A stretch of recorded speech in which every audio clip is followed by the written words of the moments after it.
Seja muito bem-vindo ao canal Small Caps. Eu sou Cláudio Cousin e dentro da série Small Caps Entrevista eu trago para você hoje a Lavi SA, uma incorporadora imobiliária que é transacionada na Bolsa com o código LAVV3. Hoje a gente vai conversar com a Sandra Attier, diretora financeira e diretora de relações com investidores da Lavi, e com o Felipe Rodrigues, gerente de RI. Eu passo a palavra a eles agora, a quem de antemão eu agradeço a gentileza em nos conceder essa entrevista, em conversar conosco, e pediria também que vocês falassem um pouquinho do seu histórico profissional para que a gente conheça vocês melhor. Oi, Cláudio, bom dia. Eu sou Sandra, sou CFO e diretora de RI da Lavi. Eu trabalhava antes na Cyrela, fiquei 25 anos na Cyrela, nas áreas financeiras, passei por várias áreas financeiras e agora vim agregar, depois do IPO, vim agregar aqui a equipe da Lavi. Oi, Cláudio, Felipe. pessoal, boa tarde. Eu sou Felipe. Iniciei minha carreira no mercado financeiro em 2013, mais ou menos, no Santander. Fui sell-side lá por 2 anos, inicialmente cobrindo telecom e depois home builders. De lá eu virei RI da Rodobens, também é uma incorporadora listada na Bolsa, RDN3, fiquei lá por 4 anos. E aí no final do ano passado vim para a Lavi também após o IPO, aí com o mandato de criar a área junto com a Sandra aqui, que chegou também junto comigo. E estamos aí, já tem mais ou menos uns 8, 9 meses aí de companhia, a área estruturada. E muito desafio pela frente. Obrigado aí pelo espaço, pessoal. Muito obrigado, Sandra e Felipe. Agora eu vou passar para vocês um pouquinho do histórico e alguns dados sobre a Lavi, também aspectos financeiros e precificação. A Lavi foi fundada em 2016 por membros da família Horn, especificamente os principais investidores na época foram a Cyrela, que é uma empresa listada também na Bolsa de Valores e que também é da família Horn, é controlada pela família Horn, a RH Empreendimentos Imobiliários, com outros 45%, e o senhor Moshe Horn, com os restantes 10%. A empresa hoje, a Lavi, ela é liderada pelo senhor Ralph Horn, que é o CEO da empresa. O senhor Ralph Horn ele tem uma longa experiência no mercado imobiliário, tendo sido sócio e executivo da MAC, da MAC, construtora e incorporadora, uma empresa de muito sucesso também no mercado paulista. A Lavi, ela fez o seu IPO, ela abriu o seu capital no ano de 2020 e começou a ter as suas ações negociadas na Bolsa a partir de setembro daquele ano.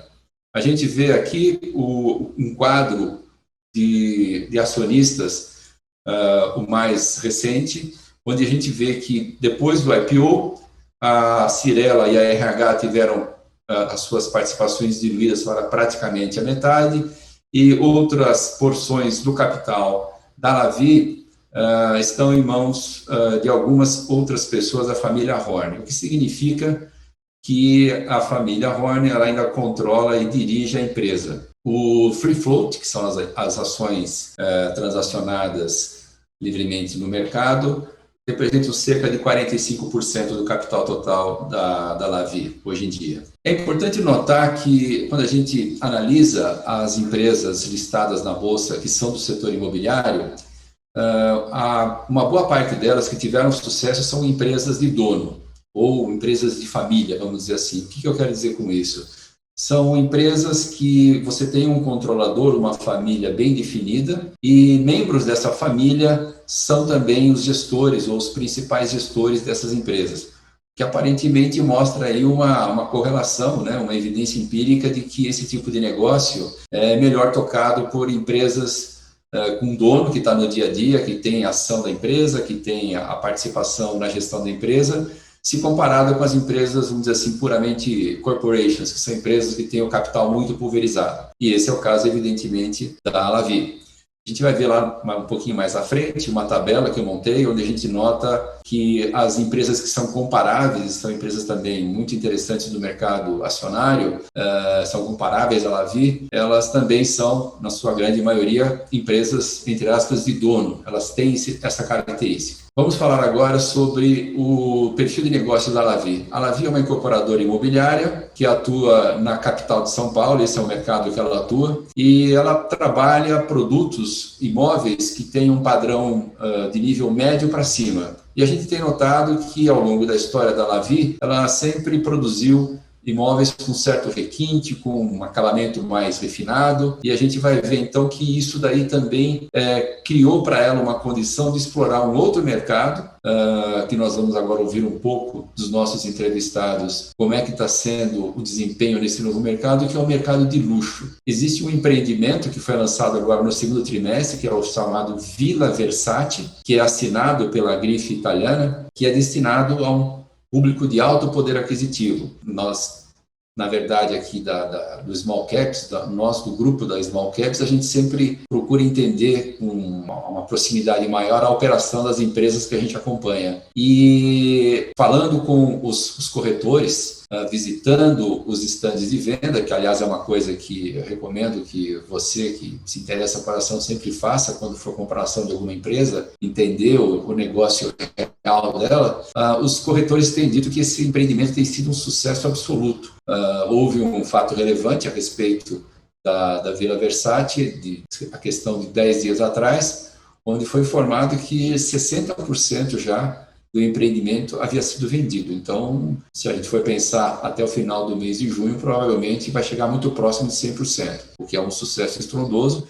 E, em geral, esse tipo de empreendimento ele tem uma margem maior. Então, é um sucesso de vendas e provavelmente uma boa geração de lucro e de caixa para a empresa no futuro. Falando um pouco agora dos dados financeiros, a Lavi é uma empresa de praticamente 2 bilhões de reais de valor de mercado, ela tem uma dívida líquida de 783 milhões de reais. O que é uma dívida líquida? Se você for pegar todo o caixa da empresa, toda a disponibilidade e pagar toda a dívida financeira bruta, ainda sobram 783 milhões de reais. Esse é um volume de caixa expressivo, muito bom para o porte da Lavi. É bem verdade que foi gerado principalmente a partir do IPO no ano passado, mas coloca a Lavi numa condição muito boa de competir, por exemplo, na compra de terrenos. A capacidade de pagar à vista faz muita diferença nesse mercado. Então, nesse ponto, a empresa está muito bem posicionada. O valor de firma dela, que é nada mais é do que a soma algébrica desses dois itens, que é o valor de mercado e dívida líquida, é de 1,100 bilhões de reais.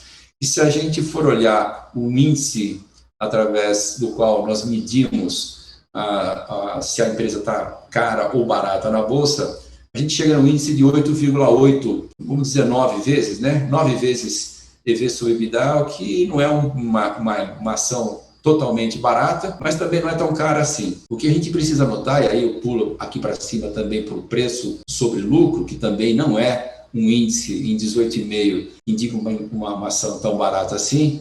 A gente precisa entender quais são as perspectivas de crescimento, de receita e também de geração de lucro. Ao longo dessa nossa entrevista, a gente vai aprender um pouquinho sobre a Lavi. A impressão que eu tenho é que a gente vai ver lucros crescentes para a Lavi, o que torna, então, esses índices, considerando o preço atual, bem mais atraentes e, portanto, uma opção interessante de investimento a se considerar. Nos últimos 12 meses, a Lavi teve uma receita líquida de 407 milhões de reais, um lucro bruto de 169, o que dá uma margem bruta de 42% praticamente, o que é uma margem bastante interessante também, muito, vamos dizer assim, no tier acima dentro da indústria de construção de incorporação imobiliária, um EBITDA ajustado de 124 milhões, o que perfaz uma margem de 30,5%, 31% aproximadamente, e um lucro líquido ajustado de 102 milhões de reais, que se traduz numa margem de 32,4%, uma excelente margem líquida também. É importante notar que no último trimestre, ou seja, no primeiro trimestre de 2021, a Lavi, por conta da impossibilidade de abrir estandes de venda, ela não fez nenhum lançamento. O público-alvo da Lavi é um público que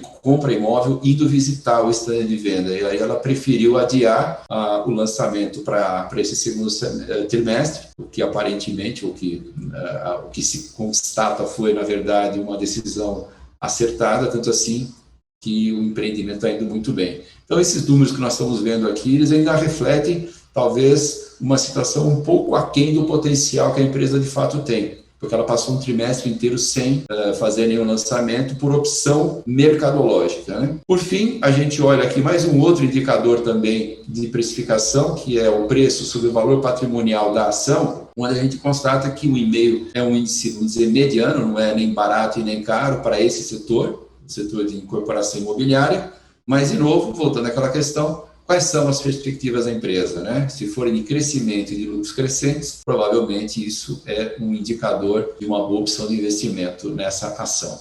Por último, eu coloco aqui uma tabela que até recomendo que você dê uma pausa na hora que você estiver assistindo esse vídeo para dar uma olhada em todas as empresas que são de alguma maneira comparáveis com a Lavi. São empresas, evidentemente, do setor de incorporação imobiliária, que tem ou mercados parecidos, ou portes parecidos, ou uma mistura dessas coisas. E quando a gente compara a Lavi com os outros integrantes desse mercado, ela tem um posicionamento muito interessante, o que de fato reforça a percepção de que ela pode ser uma empresa interessante para se investir. Bom, eu paro por aqui. Vamos passar agora para o tópico de perguntas. Na verdade, são temas que a gente solicitou a Sandra e o Felipe abordarem e nós entendemos serem os mais chave no momento para a gente entender a situação atual da Lavi e a perspectiva dela no futuro.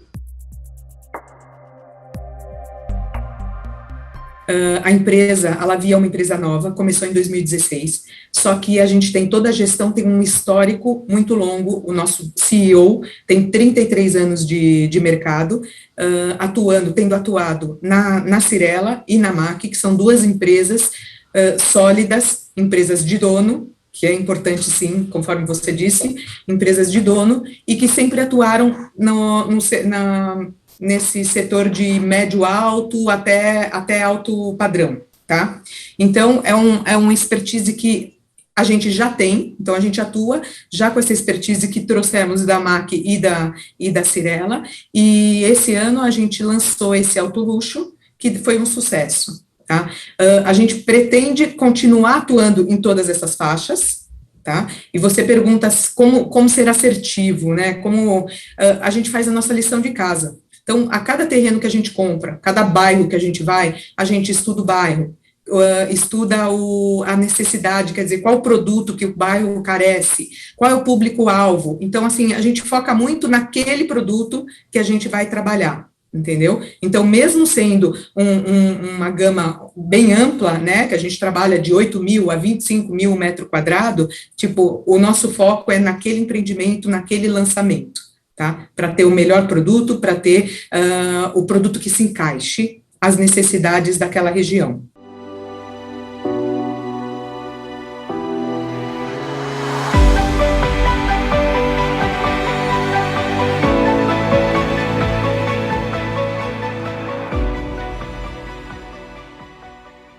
Só para complementar a resposta da Sandra, então, a Lavi, ela agora está num ritmo de crescimento, né, Cláudio? Então, a gente vem lançando aí, historicamente, 400, 500 milhões mais ou menos ano, esse ano a gente deve chegar a 1 bi, ano que vem 1 bi e meio, 1 bi 600, então, obviamente que seria necessário ampliar esse escopo de atuação, né? Então, hoje você não consegue limitar a sua compra de terreno só para a Zona Sul, ou só ali naquele terreno do Brás, a gente compra um terreno na Zona Norte, compra um terreno na Zona Oeste, né? Então, não só em termos de produto, mas em região de atuação também. Isso faz parte para qualquer empresa que vai crescer. Agora, historicamente, tanto a gente traz da MAC quanto da Cyrela um know-how aí muito forte da família, principalmente falando de RAF, né, que tem 30 anos de gestão aí, e do Dida também, que é basicamente um aluno do RAF, vamos falar assim, em adquirir terreno de média e alta renda. Né? Então, assim, é a área que a gente sempre atuou, comprovadamente tem bons números de rentabilidade, e é o que a gente sabe fazer de fato. O Vila é um projeto de luxo, né? Ele é uma ideia que surgiu lá do Efraim também, que acabou trazendo para a Lavi, e é um projeto mega complexo de fazer em parceria, mas que a gente viu que faz, a gente viu que tem a expertise para fazer e deu certo, né? Assim, a performance comercial dele, a gente pode falar depois, deu certo. Então, sim, pode ser algo a mais que a gente vai fazer, além do média e alta renda, que é nosso jogar em casa, vamos dizer assim. Além disso, atuando no médio e alta renda, tá, a gente tem aqui dentro de casa uma percepção de que o público do alta renda, quanto mais alta renda, menor a elasticidade de preço desse cara. Então é um cara que consegue absorver um pouco mais assim as mudanças de preço, mudanças naturais do mercado, não só nesse cenário de hoje de inflação, mas a tendência de bairros, dinâmica de preço em São Paulo que muda muito. O cara do alta renda, o público do alta renda consegue absorver melhor, então ao longo do tempo esse é um cara saudável também para ter. Então, embora a gente vá atuar aí tanto no média quanto no alta renda, o cara do alta renda tem essa segurança aí, vamos falar assim, em termos de preço.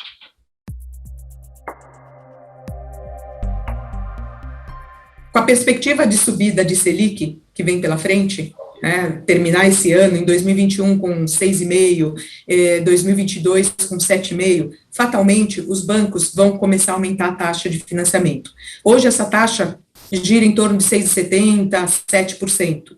E a gente fala em talvez os bancos aumentarem 1,5%. Então, poderia chegar a 8,5%. A gente não pode esquecer que em julho de 2019, teve um grande banco que anunciou taxas baixas de financiamento a 7,99%. O mercado, assim, comemorou como a melhor taxa do mundo. Ou seja, 8,5% não está longe daquela taxa que a gente tinha lá atrás. Tá? Fora isso, a gente está vivendo um período, para o setor muito favorável, de crédito em abundância, tá? E de diferentes modalidades de financiamento que traz mais cliente para dentro do jogo. Então, aumenta muito a affordability dos clientes. Tá?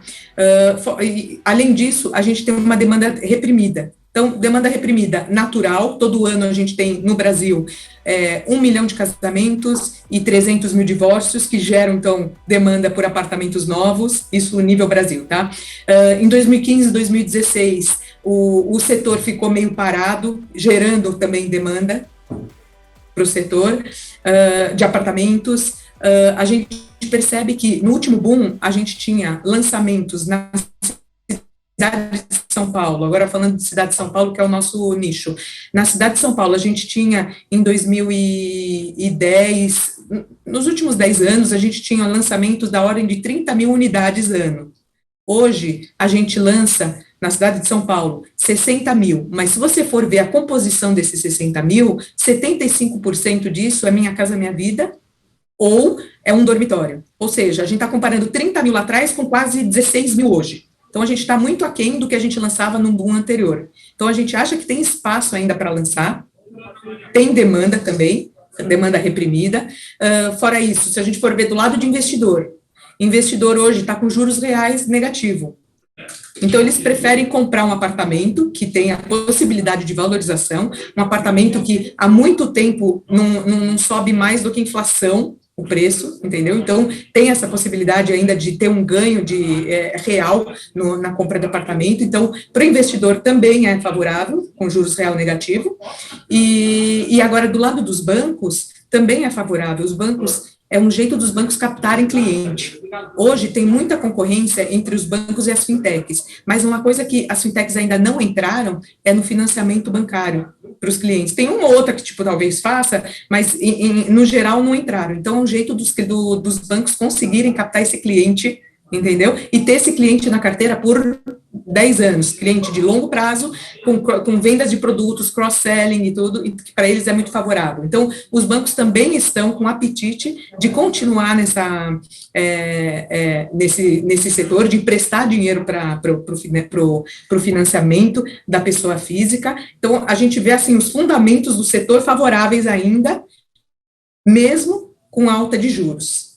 Sobre a demanda também, até a pandemia veio a nosso favor, criando uma demanda por apartamentos diferentes, né? Então, você vê que muita gente, na pandemia, procurou apartamentos maiores. A gente vinha numa tendência dos apartamentos cada vez reduzir mais, né? Com efeito de pandemia, de home office, as pessoas começaram a procurar apartamentos maiores, mais bem divididos, com áreas de lazeres que a gente chama de clube, e que é o que a Lavi faz bastante, entrega clubes para as pessoas, para elas não terem nem que sair, né, quando passar o final de semana, ou se tiver que trabalhar na área comum. Então, até isso gerou demanda para a gente, e a Lavi está pronta para atender. Essa questão de inflação nos custos realmente preocupa, e a gente tem nossa equipe de engenharia, nossa equipe técnica, assim, monitorando super de perto todos os preços, todos os custos, diariamente, procurando oportunidades de quê? De antecipação, de antecipar compras antes de ter novos aumentos, oportunidade de trocar algum material, desde que não afete a qualidade da nossa construção, e eles estão debruçados nisso, estão muito perto dos fornecedores e para acompanhar esses aumentos de custos. E, mensalmente, eles fazem a revisão dos nossos orçamentos, de todas as obras. Eles revisam, ou seja, não é que a gente vai ter, daqui a 6 meses, a gente vai ter uma surpresa que o nosso custo explodiu. Não, todo mês a gente já está ajustando. Tá? Então, no começo do ano, para dar um exemplo, a gente já comprou o aço que a gente precisava para os próximos 6 meses. Tem uma obra que a gente mal começou, a gente já tem aço até o 13º andar. Entendeu? Então, tudo para tentar minimizar. Tipo, zero impacto? Não zera. Tipo, chega um momento agora, por exemplo, a gente vai ter que comprar mais e com certeza a gente vai ter um impacto. Só que assim, do lado, falando de margem, por exemplo, para os empreendimentos que a gente já lançou, como a Lavi, ela lança e ela vende muito bem logo nos primeiros meses, então a gente tem a maioria da carteira já vendida, então a gente tem o head da carteira, que normalmente a carteira ela representa 2 vezes, às vezes até chega a ser 3 vezes o custo de obra. Então, o custo de obra aumentou 10%, minha carteira também vai aumentar 10%. Né? Então, isso aqui vai compensar, ou seja, não afetaria a nossa margem. Isso para empreendimentos já lançados. Empreendimentos que ainda não foram lançados, aí sim é que a gente tem que ver se a gente consegue jogar isso no preço. E como eu falei antes, tipo, o preço, há muitos anos, eles não acompanham nem a inflação. Óbvio que depende do bairro, né? Tem bairro que sim, aumentou bastante, entendeu? E tem bairro que não, que o preço continua meio flat, e que ainda tem espaço para a gente colocar um pouco de preço para compensar a inflação que a gente está tendo dos insumos, entendeu? Agora, de maneira prática, a gente, desde o ano passado, que começou essa alta dos preços, a gente teve uma única obra que estourou o preço, e estourou em 1,6%, tá? E que não é muita coisa, é justo. E, assim, quando a gente faz o orçamento de obra, a nossa engenharia já coloca uma margem para imprevistos de 3%, 4%, certo? Esse 1,6% que eu estou falando que estourou nessa obra, nem consumiu ainda esse 4%, quer dizer, ele pode absorver ainda esse 4%. Só que a gente vai buscar ainda recuperar esse 1,6% de outras formas. Tá? Com essas antecipações, com melhorias nos nossos processos, etc. Tá? Então, em termos de margem, a gente acha que pode não afetar. Inclusive, se você for pensar em obras que a gente está quase entregando, o efeito dessa inflação na carteira, ele é gigantesco, porque você quase não tem mais obra para ajustar, e você ainda tem praticamente a carteira toda que você vai repassar pós-obra. Tá? Então, margem a gente fica tranquila. O que pode preocupar é o cliente vai aguentar? Essa é a preocupação. Então, a gente vê assim, que um cliente de poder aquisitivo maior, de um alto padrão, ele começa a antecipar mais, né? Tanto o Versace, inclusive o Versace, a gente vê que muitas vendas foram feitas em tabelas curtas, com maior antecipação, para ele se livrar, para o cliente se livrar do INCC. O INCC hoje está altíssimo, a gente não acha que vai ficar nesse nível por muito tempo, talvez assim, nos últimos 12 meses já está em 12%, 12 mais, né? É muito, é enorme, só que a gente acha que tipo, até o final do ano deve cair um pouco e talvez feche em 10%, para o ano que vem deve ficar melhor também, entendeu? Então a gente acha que tipo assim, a gente teve esse pico, mas deve melhorar mais para frente, tá? Até complementando um pouco a resposta da Sandra, tá? A gente falando o ponto dela, que o que mais preocupa são os projetos futuros, né? Então, parece que a gente comprou o terreno no ano passado para entregar no ano que vem, a gente fez um exercíciozinho assim, assumindo um projeto com um custo de terreno aí de 20%, um custo de obra de 40%, mais ou menos, né? E considerando que desses 40%, né, da obra, 60% é materiais e 40% é mão de obra, se a gente aplicar o INCC de 15%, que é o que tem beirando aí nos últimos 12 meses nessa obra, a gente vai ver uma margem que vai de 40% para 37%, 36,5%. Seria um gap aí de 3,5%. o que no nosso caso ainda caberia na gordura, né, na margem de segurança, mas a gente está falando de uma necessidade de subir preço 3,5%, 4% para o projeto parar na mesma margem do que era antes. O IPCA hoje está 6%. Né? Então, a gente ainda está falando de uma necessidade de subir o preço final bem abaixo do IPCA. Tá? Essa é uma realidade, tá, Cláudio, que vai acontecer em São Paulo, agora no segundo semestre, para o ano que vem. Todo mundo vai ter que subir preço, ninguém vai ter que escapar, ninguém vai conseguir escapar, mas não vai ser nada comparado ao que era lá em 2010, 2011. Se olhar o FIPESAP em 2010, 2011, era coisa subindo 25%, 30% ao ano. Nos últimos 4, 5 anos não subiu mais que 4%. Então vai ser um aumento ainda muito pequeno em relação a isso. Aí tem outro ponto assim que vale a pena ressaltar, tá falando até demanda de novo, embora a gente já tenha comentado, a gente tem aí uma expectativa do PIB para esse ano de 5%, né, para o ano que vem de 2% a 3%. Então, o país vai começar uma vertente de crescimento muito forte a partir de agora. E o desemprego está em 14%. Então, tem também uma possível demanda aí que pode vir para o setor proveniente do desenvolvimento econômico. Né? Então, mais demanda significa que a gente vai conseguir botar mais preço também. Então, tem vários fatores, além de inflação e juros, que tem que se olhar, que serão muito benéficos e favoráveis para o setor, tá?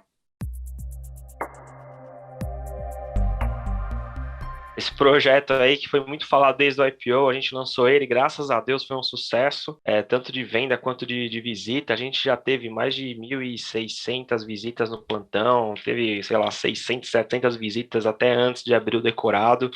Né, o Vila, ele é um projeto destinado aí para o público de altíssimo poder aquisitivo, né, ele tem unidades aí do residencial de 3 a 5 milhões, a cobertura acho que são 14 milhões, o estúdio está de 500 a 600 mil reais, então é um item assim que o pessoal que está comprando um item exclusivo, né, um apartamento exclusivo, é um item colecionável. Cara, é uma joia rara em forma de prédio, vamos dizer assim. É o sexto prédio assinado pela Versace no mundo, é único na América Latina. Então, o público gostou muito dessa ideia e o público está pagando por ter essa exclusividade, né? A Sandra tem uma frase que eu adorei, eu vou tomar para mim agora para falar, que é, por exemplo, o estúdio. Né? O estúdio é algo que a gente esperava. Geralmente, o estúdio tem uma velocidade comercial bem menor, né, que o grande. E no Versace foi o contrário. E a Sandra comentou que o estúdio é o Versace que cabe no bolso. Então todo mundo quer ter um pedacinho do Versace. E se o pedacinho vai ser através do estúdio e cabe no meu bolso, eu vou comprar. Então o estúdio vendeu aí quase a torre inteira no primeiro final de semana, graças a Deus. E falando um pouco até sobre projetos em parceria, né? É um nível de complexidade muito alto, né? Fazer algo assim, porque a própria marca ela quer ter acesso. Ela quer que tenha referências dela no projeto arquitetônico, em todo o layout do prédio, em toda a área comum. Absolutamente tudo tem que fazer referência a ela, não são só os móveis. Inicialmente, né, a gente pensou que seria um projeto padrão da Lavi, como a gente fez lá também o Vitrali, que foi em Moema, ou o Palazzo Vila Mariana, que são alto padrão, mas não são luxo. A gente achou que ia fazer um projeto daquele que a Versace ia colocar os móveis deles. E não foi assim. O projeto foi totalmente aprimorado. Cada parede, absolutamente tudo tem referência e foi moldado para os gostos da marca, né? E obviamente que isso refletiu num super bom gosto, o plantão tá lindo, mas obviamente também que assim, a gente não fez um projetinho lá igual padrão, a gente fez um totalmente aprimorado e isso pesa no custo de obra também, né? Então, se você pegar o que a gente esperava vender e corrigir a INCC, só no período de 2019 para 2021, a margem do projeto era para dar uns 50%, 51%.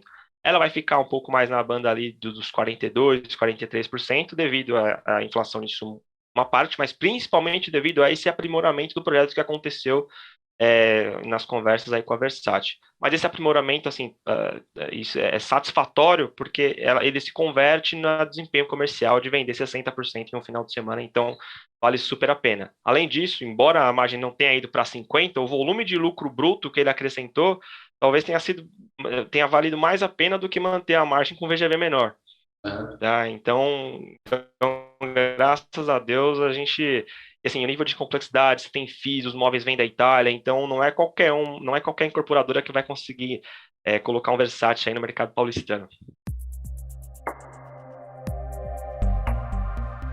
Bom, falando do nosso Land Bank, a gente espera, assim, na estabilidade, esse ano a gente deve lançar 1.2, 1.3 bi, tá bom? São 4 projetos. A gente gosta muito, a gente não comentou, mas a gente gosta muito de terrenos grandes, então a Lavi costuma comprar terrenos grandes para entregar um produto melhor, uma área de lazer mais completa, etc. Então, quando a gente fala que a gente vai fazer 1.2, 1.3, são 4 projetos, não são 9, entendeu? E não são 16. Então, tudo facilita. Então, facilita a gente ter uma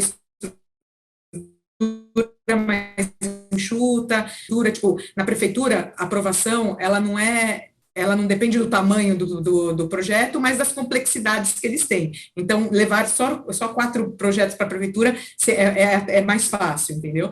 A gente espera, tipo, na estabilidade, então hoje 1.2, 1.3 mais ou menos, na estabilidade daqui a 2 anos chegar a 1.8 mais ou menos, tá bom? Apesar que a gente tem um conselheiro que é o senhor Eli Hor, né, o presidente do conselho, que já está empurrando a gente a fazer mais. Então, tudo isso depende de quanto a gente conseguir comprar de terreno. Quando a gente compra terreno, a gente costuma comprar já para preparar ele para lançamento, ou seja, como demora um ano e meio para aprovar, então é para lançar em 1 ano e meio, no máximo 2 anos. A gente não costuma comprar um terreno para esperar 5 anos, porque assim, a gente acredita que o terreno que a gente comprou é para aquele momento, para aquele produto que a gente visualizou, etc. Daqui a 5 anos, pode ter mudado o plano diretor, pode ter mudado a configuração da cidade, os interesses das pessoas, etc. Então, a gente compra para aprovar e para lançar. Então, hoje a gente está comprando terreno para lançar em 2023 já, né, para completar o ano os lançamentos do Land Bank de 2023, e assim vai. Então, é para curto prazo. A gente não pretende sair de São Paulo é muito grande, ainda tem muita coisa para fazer. Comprar terreno nunca foi fácil, sempre foi competitivo, né, essa área, né, de compra de terreno. A primeira coisa que a gente fez depois do IPO foi estruturar melhor a nossa área de terrenos, quer dizer, dobrar a nossa equipe para compra de terreno. A gente sabe que comprar terreno, tipo, é comprar matéria-prima para a gente, né? Então, e um bom terreno, uma boa compra, já é 80% do sucesso, do resultado do empreendimento. Então, a gente foca muito nisso. A gente tem o CEO, o COO, a gente tem outras pessoas da família Horn atuando na área de terreno, assim, muito próximo mesmo. Então, eles chegam a negociar terreno e ganhar os terrenos quando os próprios donos estão tratando com o proprietário. Então, o proprietário fica mais honrado, tipo, tratando com o próprio dono, é mais ágil a decisão. Então, assim, a gente consegue. A gente está desde o IPO numa posição, tipo, favorável de poder optar compra por permuta ou dinheiro, né? Antes do IPO, a gente comprava a maioria por permuta, né, porque não tinha recursos. Hoje a gente está podendo escolher. Então, ano passado, por exemplo, a gente conseguiu, inclusive, comprar um terreno que estava em outra incorporadora, porque a gente foi lá e ofereceu pagar cash. Tá? Então, essa é a vantagem de ter isso, mas não é claro que todo mundo queira cash, porque hoje em dia o proprietário também vai fazer o quê com aquele dinheiro? Então, às vezes, ele prefere permuta, ou um pedaço de permuta, para ganhar um pouco do lucro, e porque hoje ele não tem onde colocar esse dinheiro assim, juros reais negativos, ele não tem onde aplicar. Mas a gente está numa posição favorável, a gente sabe que isso é uma corrida, e a gente está muito, muito, muito focado. Assim, é muito difícil a gente conseguir horário com CEO, com COO, etc., porque eles só respiram terreno, tá? Então, isso é uma coisa que a gente vê, assim, como muito importante aqui dentro da empresa. Muito bom, pessoal. Temos agora o final da nossa conversa com a Sandra.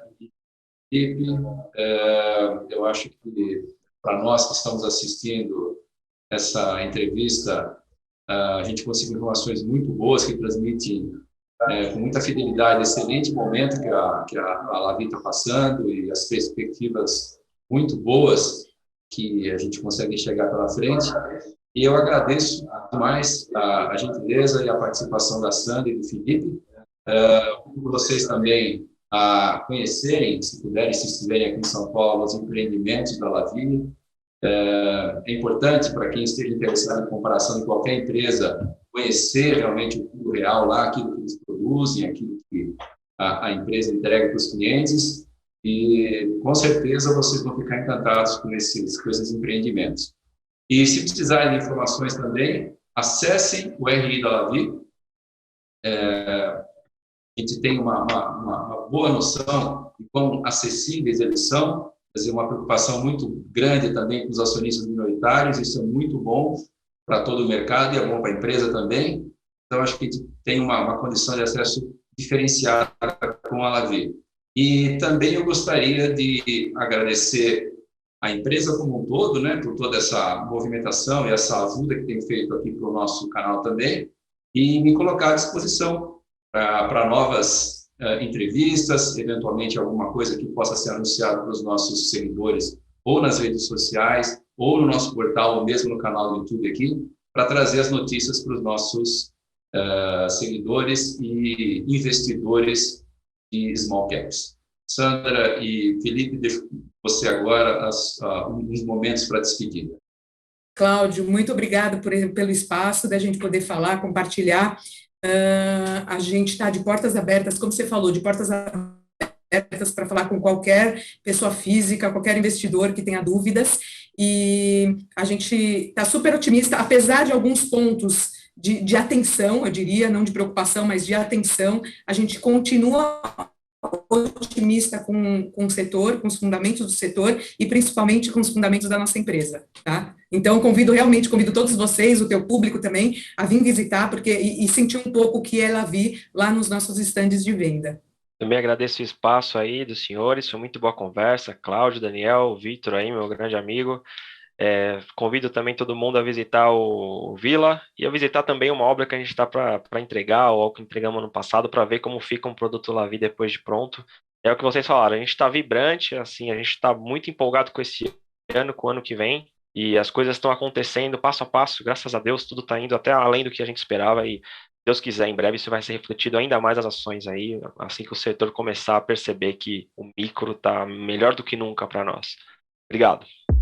Obrigado, Sandra, obrigado, Felipe, e obrigado você que está nos assistindo. Nós vamos ainda trazer nas próximas semanas mais small caps e mais informações diretamente dos gestores para que você continue fazendo os seus investimentos de uma maneira melhor embasada. Fique com a gente aqui no canal Small Caps. Obrigado.